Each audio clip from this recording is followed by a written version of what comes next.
CM Siddaramaiah ಅವರ ವಿರುದ್ಧ ಪ್ರಾಸಿಕ್ಯೂಷನ್ಗೆ ಅನುಮತಿ ಕೊಟ್ಟಿರುವಂತಹ ವಿಚಾರ ಇಡೀ ರಾಷ್ಟ್ರದಾದ್ಯಂತ ಇವತ್ತು ಸದ್ದು ಮಾಡ್ತಾ ಇದೆ. ಇದಕ್ಕೆ ಪ್ರಮುಖ ಕಾರಣ ಕೂಡ ಇದೆ. ಪ್ರಮುಖ ಕಾರಣ ಎಲ್ಲೆಲ್ಲಿ ಬಿಜೆಪಿಯೇತರ ಸರ್ಕಾರಗಳಿದಾವೆ ಅಲ್ಲಲ್ಲಿ ರಾಜ್ಯಪಾಲರು ಎಲ್ಲರೂ ಕೂಡ ಕೇಂದ್ರ ಸರ್ಕಾರದ ಕೈಗೊಂಬೆಗಳಾಗಿ ಕೆಲಸ ಮಾಡ್ತಾ ಇದ್ದಾರೆ ಅನ್ನುವಂತಹ ಗಂಭೀರ ಆರೋಪ. ಇದು ಕರ್ನಾಟಕದಲ್ಲಿ ಮಾತ್ರ ಅಲ್ಲ, ದೆಹಲಿಯಲ್ಲೂ ಕೂಡ ಕೇಳಬರ್ತು, ಅದೇ ರೀತಿಯಾಗಿ ಜಾರ್ಖಂಡ್ನಲ್ಲೂ ಕೂಡ ಕೇಳಬಂತು. ಮತ್ತೊಂದೆಡೆ ಪಶ್ಚಿಮ ಬಂಗಾಳದಲ್ಲೂ ಕೂಡ ಇದೇ ರೀತಿಯಾದಂತಹ ಗಂಭೀರ ಆರೋಪ ಕೇಳಬಂತು. ಈ ರೀತಿ ಬೇರೆ ಬೇರೆ ರಾಜ್ಯದಲ್ಲಿ ಎಲ್ಲೆಲ್ಲಿ ಬಿಜೆಪಿಯೇತರ ಸರ್ಕಾರಗಳಿದಾವೆ ಅಲ್ಲಲ್ಲಿ ಈ ಒಂದು ಗಂಭೀರ ಆರೋಪ ಕೇಳಬರ್ತಾ ಇತ್ತು.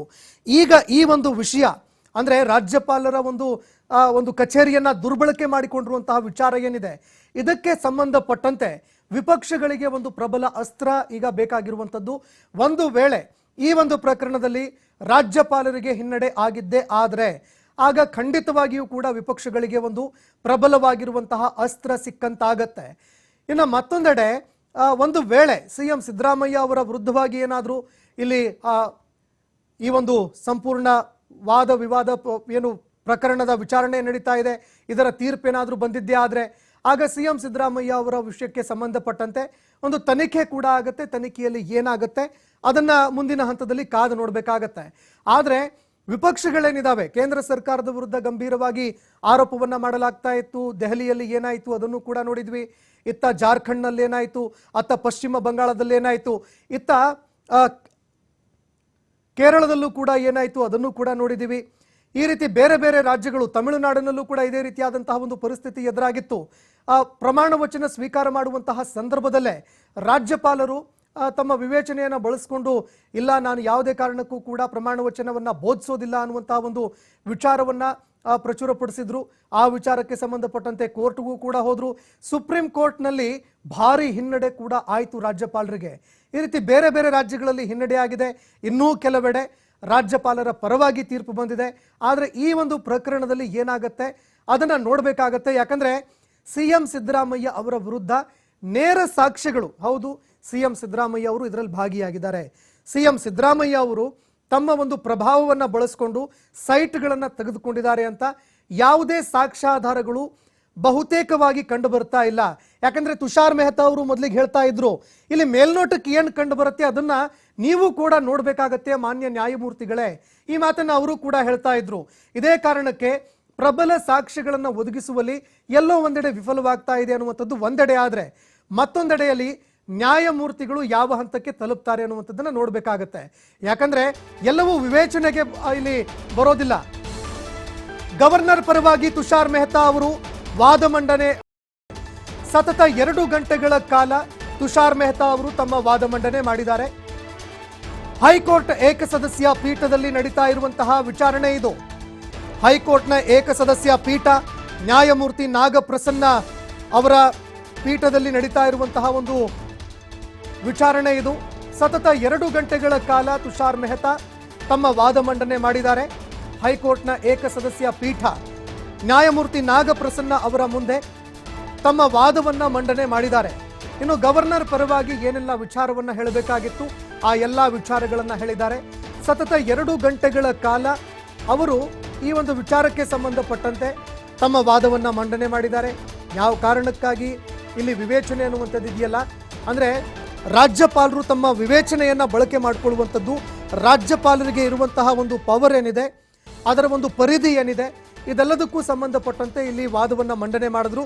ಆದರೆ ಸಿಎಂ ಸಿದ್ದರಾಮಯ್ಯ ವಿರುದ್ಧ ಸಾಕ್ಷ್ಯಾಧಾರಗಳೇನು ಲಭ್ಯ ಆಗಿದೆ ಅದಕ್ಕೆ ಸಂಬಂಧಪಟ್ಟಂತೆ ಬಹುತೇಕವಾಗಿ ಯಾವುದೇ ಒಂದು ಪ್ರಬಲ ವಾದಗಳು ಇಲ್ಲಿ ಕಂಡು ಬರಲಿಲ್ಲ.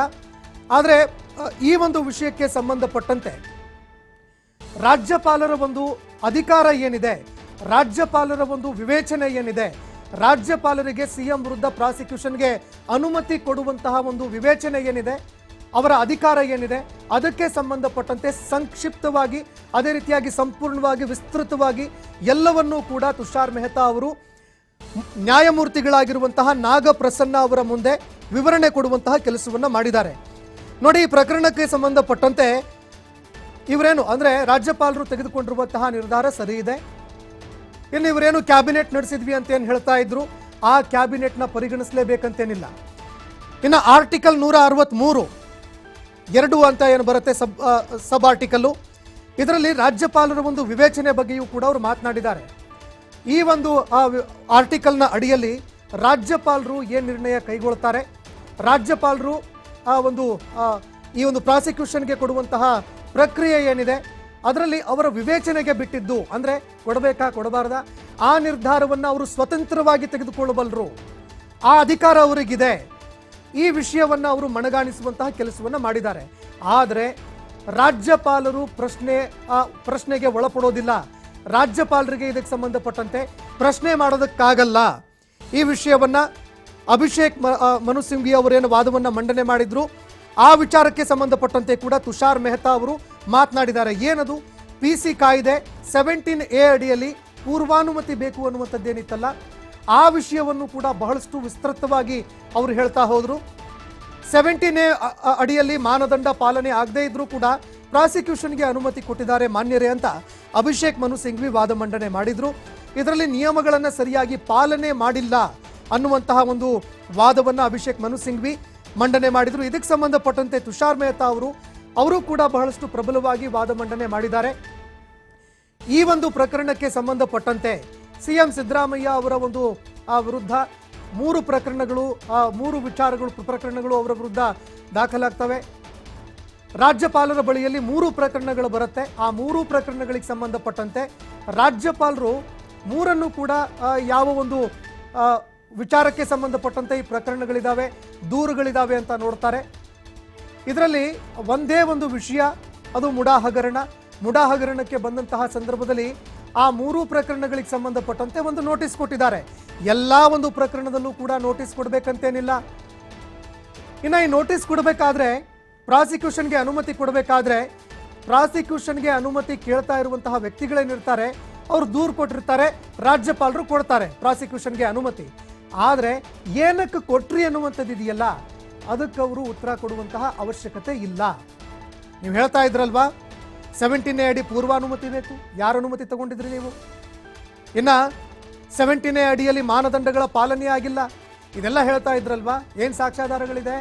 ನೋಟಿಸ್ ಕೊಟ್ರಿ ನೀವು, ನೋಟಿಸ್ನಲ್ಲಿ ಇದೆಲ್ಲದಕ್ಕೂ ಸಂಬಂಧಪಟ್ಟಂತೆ ಏನಾದರೂ ಇಲ್ಲ, ಸಾಕ್ಷ್ಯಾಧಾರಗಳಿದೆ, ಸಾಕ್ಷ್ಯಾಧಾರಗಳೇನಾದರೂ ಇದೆಯಾ, ಏನು ಎತ್ತ, ಯಾವ ಕಾರಣಕ್ಕಾಗಿ ಪ್ರಾಸಿಕ್ಯೂಷನ್ಗೆ ಅನುಮತಿ ಕೊಡ್ತಾ ಇದ್ದೀನಿ, ಇದು ಯಾವುದನ್ನಾದರೂ ಅವರು ವಿವರಣೆ ಕೊಟ್ರಾ? ಈ ರೀತಿಯಾಗಿ ಅನೇಕ ಪ್ರಶ್ನೆಗಳನ್ನು ಸಚಿವರು ಕೂಡ ಮಾಡ್ತಾ ಇದ್ರು. CM ಸಿದ್ದರಾಮಯ್ಯ ಅವರು ಮಾಡಿದರು, DCM DK ಶಿವಕುಮಾರ್ ಮಾಡಿದರು. ಕ್ಯಾಬಿನೆಟ್ ಮೀಟಿಂಗ್ ಆಯಿತು, ಕ್ಯಾಬಿನೆಟ್ನಲ್ಲೂ ಕೂಡ ಒಂದು ನಿರ್ಣಯ ಕೈಗೊಳ್ಳಲಾಯಿತು ಇದರ ವಿರುದ್ಧ. ಇನ್ನು ಹಲವಾರು ಒಂದು ವಿಷಯಗಳಿಗೆ ಸಂಬಂಧಪಟ್ಟಂತೆ ಸಲಹೆ ಸೂಚನೆಗಳನ್ನು ಕೂಡ ಇಲ್ಲಿ ಕೊಡ್ತಾರೆ. ಆದರೆ ಆ ಸಲಹೆ ಸೂಚನೆಗಳೇನಿದ್ದಾವೆ ಅಂದರೆ ಇವರೇನು ಸಲಹೆ ಸೂಚನೆಗಳನ್ನು ಕೊಟ್ಟರಲ್ವಾ, ಕ್ಯಾಬಿನೆಟ್ ಮೀಟಿಂಗ್ ಹಮ್ಮಿಕೊಂಡ್ರು, ಕ್ಯಾಬಿನೆಟ್ ಮೀಟಿಂಗ್ನಲ್ಲಿ ಇದ್ದಿದ್ಯಾರು? ಇವರ ಸಚಿವರೇ ಅಲ್ವೇ? ಯಾವ CM ಸಿದ್ದರಾಮಯ್ಯ ಅವರ ವಿರುದ್ಧ ಗಂಭೀರ ಆರೋಪ ಕೇಳಿಬರ್ತಾ ಇದೆ ಅದೇ CM ಸಿದ್ದರಾಮಯ್ಯ ಅವರ ಆಪ್ತರು, ಅವರಿಗೆ ನಿಷ್ಠರಾಗಿರೋರು, ಅವರೇ ಈ ಒಂದು ಸಚಿವ ಸಂಪುಟದಲ್ಲಿ ಇರೋದ್ರಿಂದಾಗಿ ಅದನ್ನು ಗಂಭೀರವಾಗಿ ಪರಿಗಣಿಸಬೇಕು ಅಂತೇನಿಲ್ಲ. CM ವಿರುದ್ಧ ತನಿಖೆಗೆ ಆದೇಶ ಕೊಡಬೇಕಾದ್ರೆ ಕ್ಯಾಬಿನೆಟ್ನ ಸಲಹೆ ಏನಿದೆ ಅದನ್ನು ಕೂಡ ಹೇಳ್ತಾ ಇದ್ರು. ಅಭಿಷೇಕ್ ಮನು ಸಿಂಘ್ವಿ ಅವರು ಕ್ಯಾಬಿನೆಟ್ ಇದಕ್ಕೆ ಸಂಬಂಧಪಟ್ಟಂತೆ ನಿರ್ಣಯವನ್ನು ಕೈಗೊಳ್ತು, ಆದರೆ ಅದನ್ನು ಇವರು ಪರಿಗಣಿಸಲಿಲ್ಲ. ಆದರೆ ಕ್ಯಾಬಿನೆಟ್ ಸಲಹೆಯನ್ನು ಪರಿಗಣಿಸುವಂತಹ ಅವಶ್ಯಕತೆ ಇಲ್ಲ. CM ವಿರುದ್ಧ ತನಿಖೆಗೆ ಆದೇಶ ಕೊಡಬೇಕಾದ್ರೆ ಕ್ಯಾಬಿನೆಟ್ ಸಲಹೆಯನ್ನು ಪರಿಗಣಿಸುವ ಅವಶ್ಯಕತೆ ಇಲ್ಲ.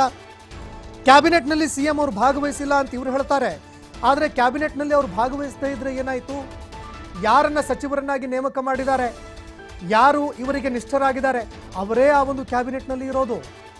ಅದೇ ಕಾರಣಕ್ಕಾಗಿ ಈ ಒಂದು ವಿಚಾರ ಅವರ ಒಂದು ಆರೋಪ ಇದ್ದಾಗ ಅವರ ಸಲಹೆಗಳನ್ನು, ಅವರ ವಿರುದ್ಧವೇ ಆರೋಪ ಇರಬೇಕಾದ್ರೆ, CM ಅವರ ವಿರುದ್ಧ ಆರೋಪ ಇರಬೇಕಾದ್ರೆ ಈ ಕ್ಯಾಬಿನೆಟ್ನ ಸಲಹೆಯನ್ನು ಕೊಟ್ಟರಲ್ಲ ಆ ಸಲಹೆಗಳನ್ನು ಪರಿಗಣಿಸುವ ಅವಶ್ಯಕತೆ ಇಲ್ಲ.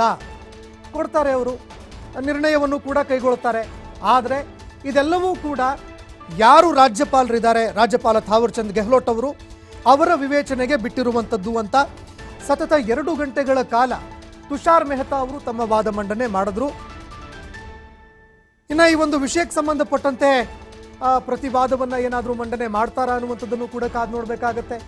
ಸರಿಸುಮಾರು 2 ಗಂಟೆಗಳ ಕಾಲ ತುಷಾರ್ ಮೆಹ್ತಾ ಅವರು ತಮ್ಮ ವಾದ ಮಂಡನೆ ಮಾಡಿದ್ದಾರೆ. ಅಭಿಷೇಕ್ ಮನು ಸಿಂಘ್ವಿ ಅವರು ಪ್ರತಿವಾದವನ್ನು ಮಂಡನೆ ಮಾಡ್ತಾರಾ ಅಥವಾ ಕನ್ಕ್ಲೂಷನ್ಗೆ ಏನಾದರೂ ಬರ್ತಾರಾ?